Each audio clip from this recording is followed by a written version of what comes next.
Happy Monday. Okay, a couple of things happening around here today. Today's the deadline to file your taxes. That's not a reminder to all of you, but take it as one if you'd like to. And we encourage everyone to file as soon as possible to make sure they receive the full amount of benefits they are owed. Filing taxes will ensure people benefit from the 3 rounds of relief and rescue payments issued since the start of the pandemic, including up to $1,400 per person provided in the President's American Rescue Plan.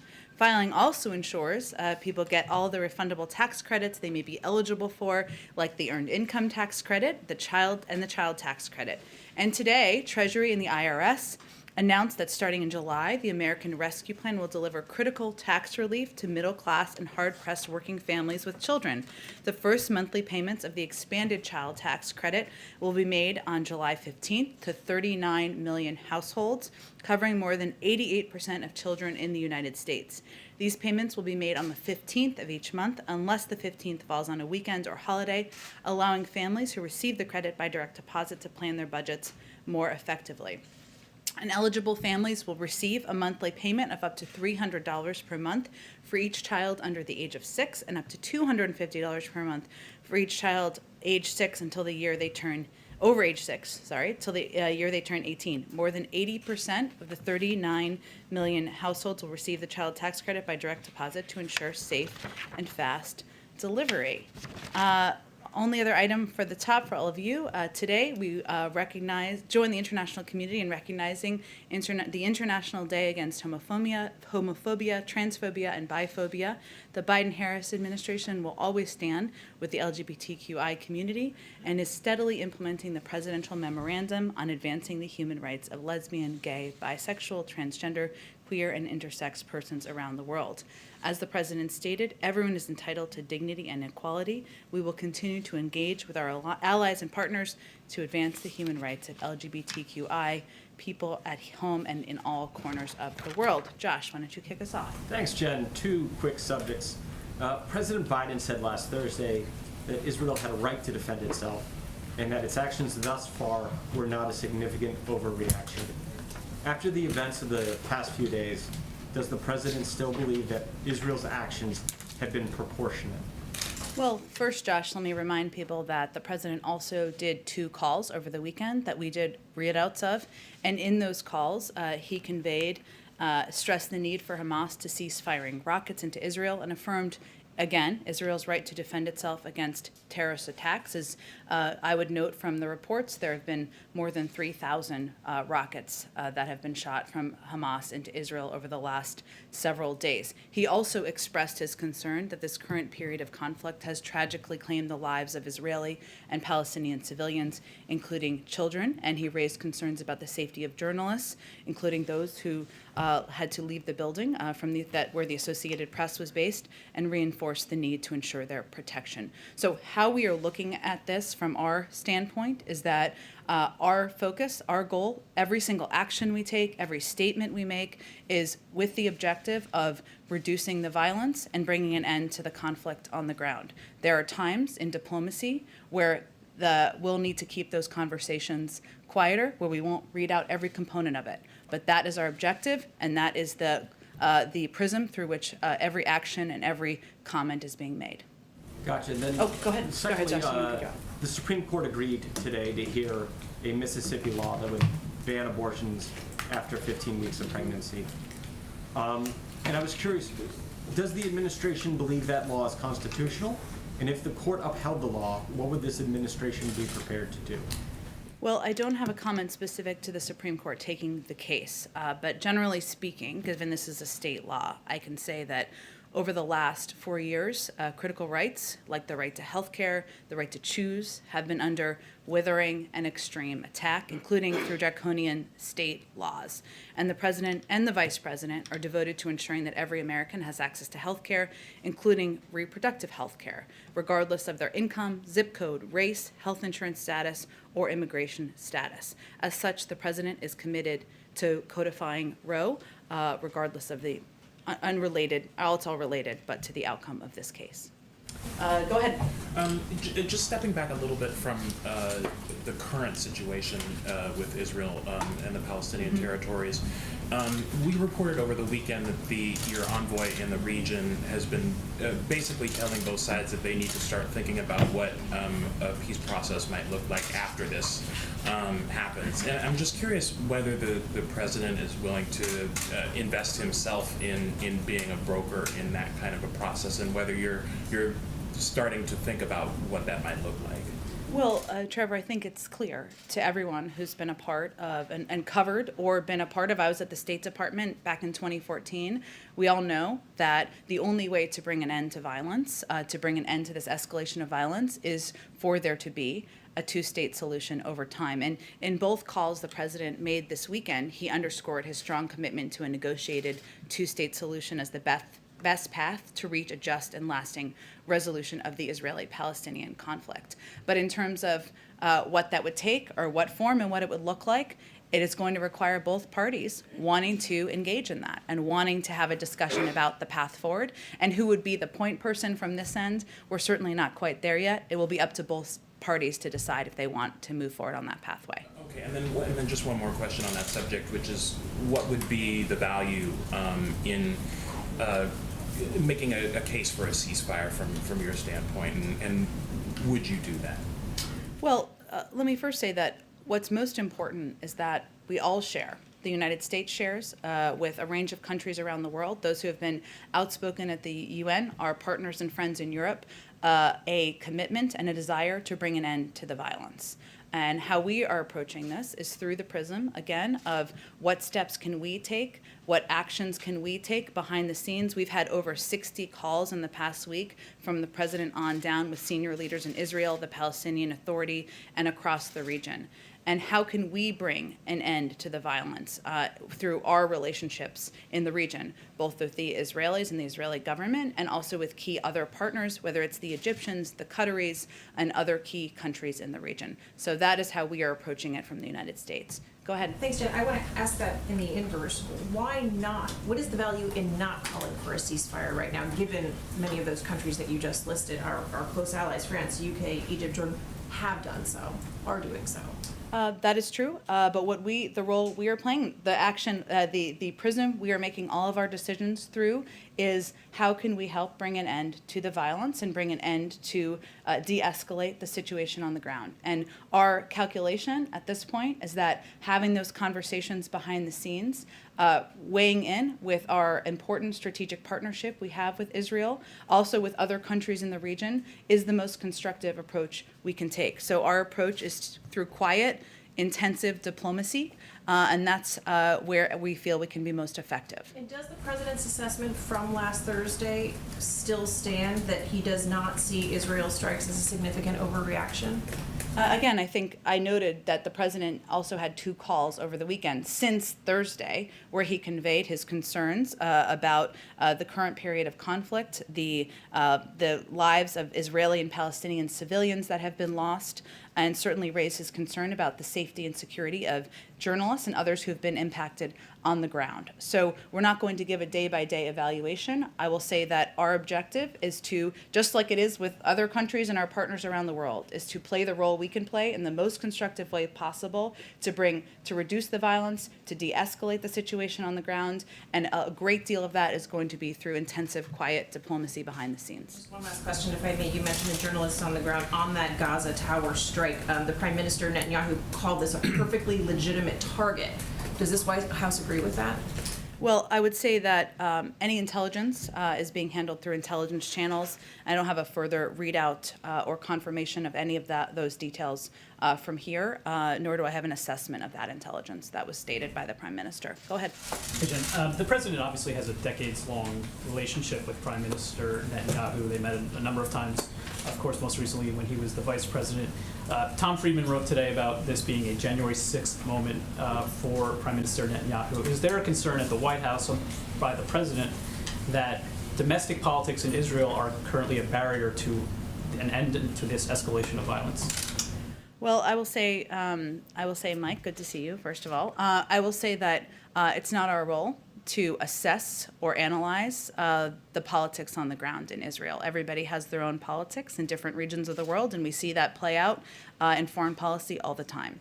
What our role is to play be as constructive as possible in de-escalating the violence, bringing an end to the conflict. And there certainly is. The president has known the prime minister for some time. They've obviously spoken, hence we did the readout this weekend, and I'm sure they will speak again. We are also deeply engaged at the highest levels. Our national security advisor spoke with his counterpart earlier this morning. We've done, again, more than 60 calls over the past week with a range of partners in the region. So our objective here, our role, is not to do political analysis or provide motivation for any actions, but to take steps we can take as a leader in the world, as a country with deep relationships in the region, to de-escalate the violence on the ground. Speaking of domestic politics, you have a letter from a majority of the Senate Democrats calling for the White House to demand a ceasefire. You also have Democrats in the party, Alexandria Ocasio-Cortez, calling Israel an apartheid state. Senator Bernie Sanders is saying that potentially this should lead the U.S. to reevaluate foreign assistance. What's the White House's message to those in the president's party on this? I will say our message is sometimes you have to step back from politics for a moment. It's not easy to do. And we recognize and agree that watching the lives lost of these Palestinian children, of these families, the fear you see in the eyes of the Israeli people, it is heartbreaking. We want to bring an end to the violence. We want to de-escalate the situation on the ground. The role we feel we can do that through, the most effective way we feel we can do that, is through quiet and intensive diplomacy. And that is what our focus is on at this point in time. But we share an objective of de-escalating the circumstances on the ground. We share a view that a two-state solution is the only way to bring a lasting end to the violence. And then just on another matter, you have two self-imposed deadlines coming up here for the White House. Next Tuesday is the anniversary of George Floyd's death. The president has said he wants to see that legislation moved by then. And then Memorial Day is only 2 weeks from today as well. The White House has said they want to see progress on infrastructure talks by then. What is the White House doing to try to meet those deadlines? And can you define what progress on infrastructure means? Does that mean a bill on the floor? Does that mean a breakthrough agreement with some of these Republican senators? I would not expect a bill to be on the floor before Memorial Day. And all of you, including you who have covered the Hill, know that would be some sort of record-breaking pace. So that is not what we expect. But I will also say that almost 2 weeks, which is the period of time between now and Memorial Day, is a lifetime in legislating. It's a lifetime in negotiations and conversations and hallways and phone calls and meetings in person. It will be an active period. It will be an engaged period between high-level officials at the White House and members of Congress and their staffs and committee staff. But in terms of where we will be right before or around Memorial Day, our hope is that we will have a better sense on the path forward and what the opportunity is looking ahead. George Floyd? And George Floyd. I will say that we are deeply engaged, of course, with the members and in close touch with the members who are negotiating the path forward, including Senator Booker, including the members of the House, Karen Bass, who is leading this effort, and we stay abreast of their discussions and the negotiations. President, of course, is eager to sign a bill. He thinks police reform is long overdue, but we'll continue to press forward. But we feel that is best placed in those negotiations and those constructive negotiations that are happening between members on the Hill. Go ahead. Has the president seen this letter that was sent by Senate Democrats today calling for a ceasefire? Has he seen it? I'm not sure if he's physically seen the letter. I know that he is, of course, aware of the calls and the points of view of a range of members of Congress on the conflict in Israel. And has he spoken with any members of Congress about the situation? I don't have any calls to read out. When members of his own party share the belief that he is giving too much credence to Israel in this situation, are they wrong? Regarding the situation on the ground? Look, I don't think we it would be constructive to put any labels on it, as you've just outlined. The president's view and the view of senior leaders in the White House is that our role as the White House, as the federal government, as the President of the United States, is to play a constructive role in diplomacy, to use our role, our relationships around the world, to have intensive, quiet discussions with leaders in the region that we have long-standing relationships with. We share an objective of de-escalating the situation on the ground, of bringing an end to the conflict. That's an objective we share with members of Congress who have different points of view and are, of course, we support their ability to have different points of view, but we are approaching it through the prism of how we feel we can come to a most effective outcome. Over the weekend, there were these reports that the Israelis had shared intelligence with the United States regarding what was going on in that tower that was blown up that housed the Associated Press and others. They said it was shared with the United States. Secretary of State this morning overseas said he didn't see it. He's not the intelligence director, so perhaps that's why. Has the president seen it, and can you confirm that the Israelis actually shared that intelligence with the United States? Well, this would be handled, as you alluded to, through intelligence channels, and I'm not going to be in a position now or ever of committing or confirming who has or hasn't seen intelligence. What I believe the State Department has confirmed is that the Secretary was saying he has not personally seen the intelligence because such matters would be appropriately be handled through intelligence channels. So that's not necessarily a surprise, but in terms of who has or hasn't seen it, what's been communicated, I'm just not going to be in a position to confirm that. And let me ask you one on COVID real quick. There's been some pushback on the idea that those of us in this room or in indoor places generally should be doing so without masks on, even though that's now the policy here. Should be not wearing masks? They Oh, should be. wearing masks still, Okay.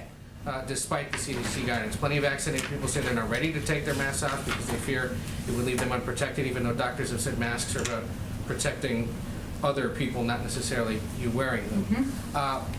Does the White House hear that concern or criticism? I know there were governors and mayors over the weekend who've expressed concern that this came with very little notice. What says the White House? Well, the CDC director promised the American people that she would convey the latest science to them as she knew it, that she would not delay, that she would not be impacted by politics or influenced by political pressure on the White House or elsewhere. And that's exactly what she did. Now, that also means, and she based that conclusion, as she outlined, on the fact that the vaccines work in the real world, vaccines work against the variants, and vaccinated people are unlikely to spread COVID, based on their data and analysis by health and medical experts at the CDC. Now, because we are working in a way that we feel is what is going to rebuild trust with the American people, and what should have always been the case, which is that health and medical experts will determine that guidance, it may mean it's going to take some time for various sectors to implement. It also is important to note what the president said in his remarks last Thursday. People may choose to continue to wear masks. They aren't through their vaccine. They're not 2 weeks post-second vaccine. They have not gotten the vaccine yet. They're immunocompromised. Somebody in their family is. We need to treat people with kindness. And this has already been such a politically charged issue. That's not our objective. Our objective is to share, and the president will talk about it in his remarks this afternoon too, and make sure people have understanding and clarity of what the CDC guidance was conveying to people, which is that they are safe not to wear their mask if they have been vaccinated. Is there anything else he's announcing in those remarks that we should be listening for? He is announcing, he does have some news in his remarks, Ed. He will also be announcing that the United States will send 20 million doses authorized for use in the United States to help countries battling the pandemic by the end of June. This is in addition to sending all of the manufactured AstraZeneca vaccine doses overseas during May and June as soon as these 60 million doses are cleared. So that is a total of 80 million doses, and this is the most doses donated by any country in the world by 5 times. So we are waiting for, of course, AstraZeneca, as you know, to go through the approval process of the FDA, but this will put 80 million doses out into the world by the end of June. Go ahead. Hi, Jen, thank you. Wait, I want to ask about Israel, but the 20 million doses are AstraZeneca doses, or there are other doses of approved vaccines? Other vaccines. Yes, Okay. exactly, Okay. yes. So my question is, if you say that the only solution is a 2-state solution, that requires both parties to want that, which they don't seem to right now, does that mean that despite all of your quiet, intensive diplomacy behind the scenes, that the U.S. really has limited leverage and power to solve this problem? Well, I would say first that right now our quiet, intensive diplomacy is, of course, not negotiating a 2-state solution. Okay. I know you're not suggesting that, but just for clarity purposes, that is to bring an end and to de-escalate the violence on the ground now. And certainly we feel we have strong relationships with Israeli leaders, we have strong relationships with key partners in the region, and we're hopeful that those conversations, that quiet diplomacy, will help bring an end to the violence and reduce the conflict on the ground.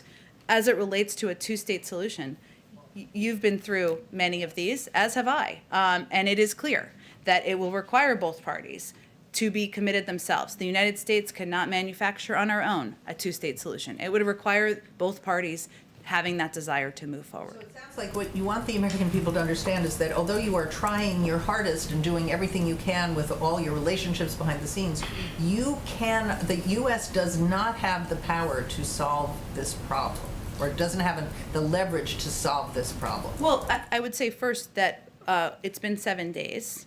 Every single life that is lost, a Palestinian life, an Israeli life, is a tragedy. It has been 7 days. As you know, these conflicts have been far longer than that. That is not our objective, of course. We want to de-escalate as quickly as possible.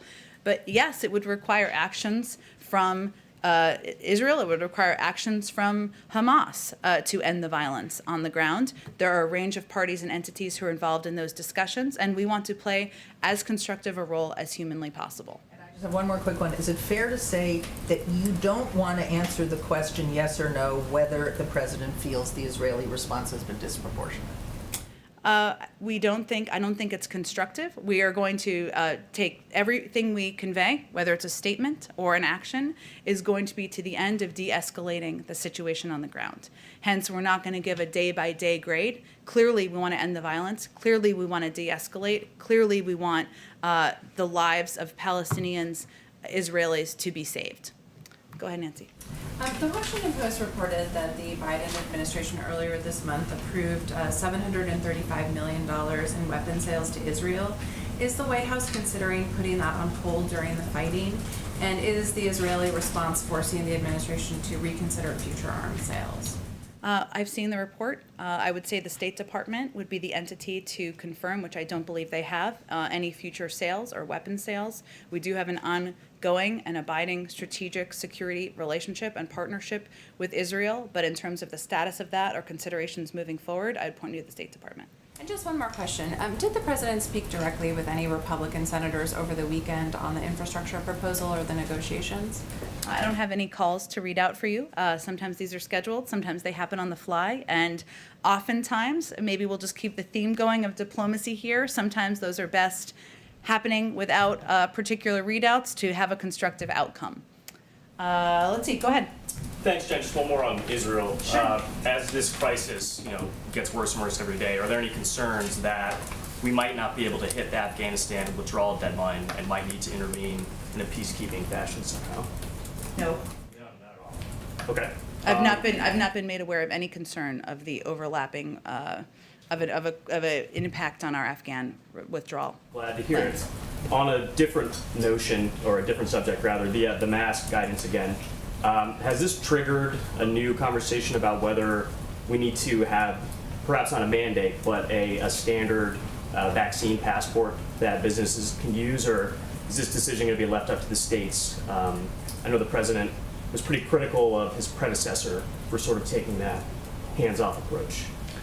It has not changed our view that the federal government will not be playing that role. The private sector may, and it may prompt the private sector moving forward on actions, which is where we think it's appropriately situated.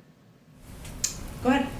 Thanks, Jen. So EU officials actually announced earlier that Johnson & Johnson would be cutting its COVID-19 vaccine deliveries to the bloc by about half this week, and they were already behind schedule for the second quarter. Just in light of Biden's apparent announcement later that he's going to be sending 20 million vaccine doses abroad, is there any do you have any readouts for what countries are actually these vaccines are actually going to be sent to? So let me just make sure I understand your question. So which countries are going to get these 80 million doses that we are announcing? It's a great question. I know everybody's eager to know where are they going. I expect we'll have more in the coming days on what our criteria will be and our approach and some of where it will be sent to once it's approved through the FDA. On the EU, was disputes over intellectual property have at all to do with reduced exports there, or any conversation? I think that's really a question for Johnson & Johnson and their manufacturing. And one more question. Mm-hmm. And then, so inflation numbers obviously last week came back higher than were expected. As the Biden administration deliberates internally on the American Jobs and Families Plan, would consistent levels of inflation or changes in the jobs reports influence the proposals that you all will be bringing to Congress in the package, or changing some of the policies that you all would propose if that continues? Is, just to make sure I understand your question, are the CPI numbers from a few weeks ago impacting our proposals that we are? Change any policies you would propose, given increased inflation numbers or? No, it's a good question. I just want to make sure I understood it. It is, as we looked and dug into the data, and we talked about this a little bit last week, some of this data is kind of fascinating, I will say, but is that the economy is turning back on. We take inflation very seriously. Our Secretary of Treasury, obviously the Federal Reserve is responsible for monitoring it, but there are a number of factors as the economy turns back on, including there are areas like the cost of airline tickets, where if you look back at pre-pandemic, they dropped by about 20%. They're up about 10% since then, right? So there are prices where the baseline was actually lower than it was prior to the pandemic, and that's one of the things we're seeing in the data. But it has not changed our view and the view of economists, I would say, around the country, that there's more that needs to be done to put 8.5 million Americans back to work, to ensure that we are getting working families, working mothers, the assistance they need, and to ensure we're competitive over the long term. So it has not changed our overarching objectives and approach and our proposals. Go ahead, George. Yeah, I wanted to follow on your opening remarks on taxes. Will you be releasing today the president's and vice president's tax returns? We will be soon releasing, as we believe is the transparent approach and what the public expects, the tax returns of the president. I'll have to double check on the vice president, but I would expect those will be out soon. But not necessarily today. Soon, so I would say stay tuned. Stay at your computer. One last thing on that. It used to at least be the policy that president's returns were always automatically audited. If he is audited, that doesn't change your decision at all on releasing the return. No, I would expect that we will continue to release the president's tax returns, as should be expected by every president of the United States. Go ahead. Hi, Jen. On Friday, BuzzFeed News was able to, within minutes, find President Biden's private Venmo account, which is funny, but also speaks to the epidemic of privacy concerns that everyone in this country has, let alone the president. And I'm just wondering whether any kind of federal digital privacy reform, any legislation is on your radar. It's a really good question, and I'm very aware of the BuzzFeed story that came out last week. I will have to probably check with our team and see if there's any specific privacy concerns, privacy legislation or proposals that are being considered. I would suspect there may be, but I would de-link it from the Venmo report, which was a very interesting report, because obviously this is something that impacts millions of Americans out there who have a range of accounts, but I'm happy to check with them and we can get back to you. And I need to ask a Canada question. A Canada question? Yes. Oh, okay. Yeah, Josh isn't here, so I'm going to take it. Sure. Are there any talks right now with the Canadian government about reopening the northern border? Is that something that this administration is pushing for? And as you know, Canada is a bit behind the U.S. in vaccination rates. I'm wondering whether there is any threshold you'd like to see them hit in Canada before the border is reopened. I don't have any update on the timeline. We are certainly always assessing as it relates to travel, borders, et cetera, what we need to do and keep in place in order to keep the American people safe, especially during a global pandemic. But we are constantly evaluating. I don't think we have specific criteria to make available, but you can let me know after, or let us know after which reporter we should follow up with on it, and we can see if there's more specifics on that. Go ahead, Yamish. Thanks so much for taking my question. Does President Biden think that there are any war crimes being committed right now in the Middle East? There are some experts who told the New York Times that they think that there could have been war crimes on both sides. We're not going to be making an assessment of that from here. Our objective is on taking every step we can to reduce the violence, to de-escalate the situation on the ground, to save lives, to ensure that we are bringing some stability back on the ground. I mean, just to follow up, is the White House at all, I guess maybe, or is the president at all concerned just about the number of civilians that are being killed? That's why some of these experts are telling the New York Times that these are war crimes. Well, I would say, Mish, that in the readouts that we put out this weekend, we included, and as I've noted a little bit earlier in the briefing, his concern about the lives lost. Every life lost is a tragedy, and certainly that's why we are eager to de-escalate the violence on the ground, bring an end to the conflict, so that more lives can be saved. Can I ask you, I want to also switch to COVID. The largest national nurses union is saying that the CDC guidelines on masks is putting frontline workers and especially people of color at risk, and that they're calling for the CDC to reverse that. What's the White House's stance on that union in particular, saying that their members and people of color are at risk?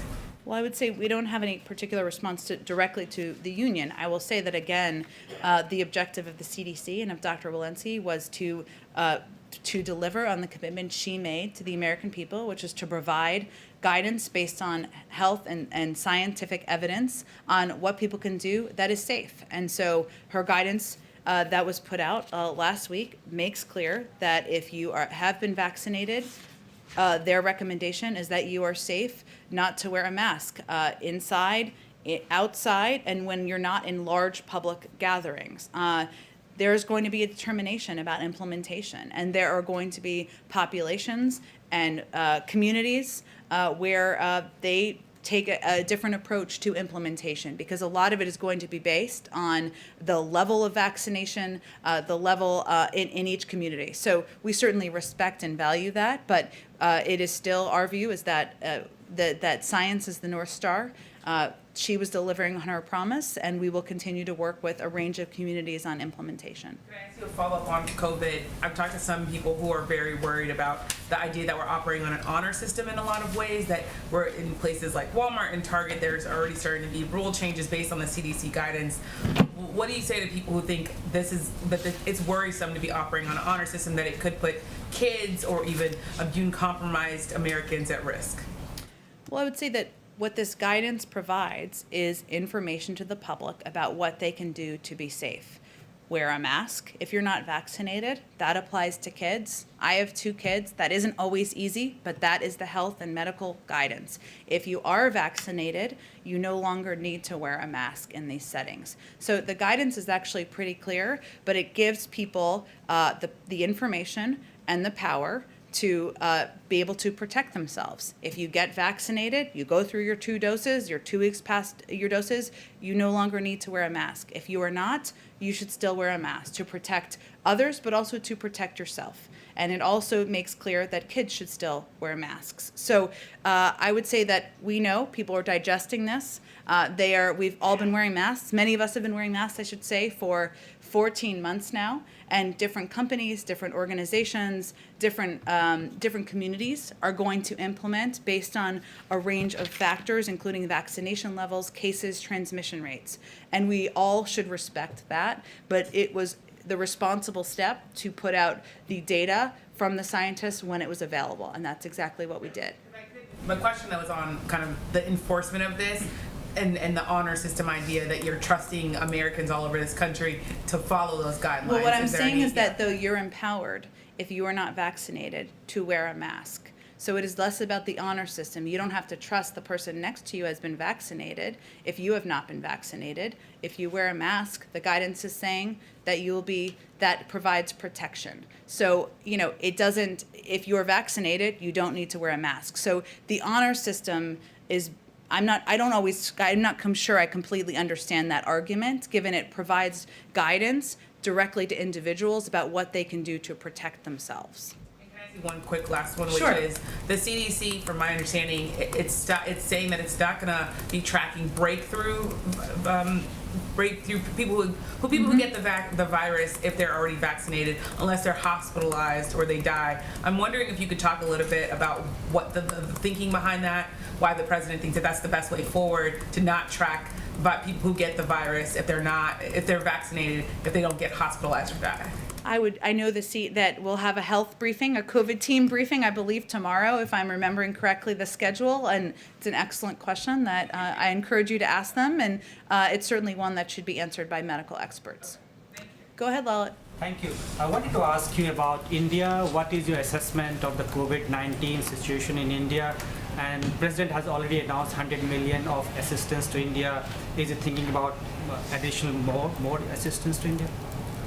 Well, I would say well, I'm not going to be able to give an assessment as a non-public health expert of the situation on the ground in India. We remain closely in touch and engaged, and we will continue to work through how we can provide assistance during this difficult time. As you noted, we expect our assistance to be about $100 million. We've sent 7 air shipments funded by the U.S. Agency for International Development to India. The 7th flight carrying additional oxygen concentrators via commercial shipping center arrived today, and that obviously is critical for a number of the patients who have already been battling COVID. So we will continue to provide a range of assistance. We will remain in touch about what the direct needs are on the ground, and hope that we can play a constructive role in reducing the numbers and bringing some relief to the people of India. Has the president reviewed the situation himself with his senior officials? And of those 80 million AstraZeneca vaccines, would India be one of the recipients? If yes, how much would India receive? Well, first, let me say the president is, of course, kept abreast of the COVID pandemic, how it's impacting different regions in the world, including our important partners in India. And he has been deeply engaged as we've made determinations about the type of relief and assistance that we can and should provide. In terms of how we will distribute the doses, it's an excellent question. I expect and hope we'll have more in the coming days on how our team, led by Jeff Zients, in partnership with our national security team, will be making those determinations, what criteria they'll be looking at, and where the doses will be going. One final one. One of the consequences of President's visa ban, travel ban with India has been several hundred families have been separated across India and US. Some of them are working there, some of them went to travel. Is there a way to unite those families back, or not to wait endlessly? Within India? Within India? There are some families who are working here, they went to India for travel or to get their visa stamped, but because of the ban, they are not able to come back and join their families here. I know that's very difficult. It's a great question. I think the State Department is probably the best entity to have a discussion with about that. Okay, thanks everyone.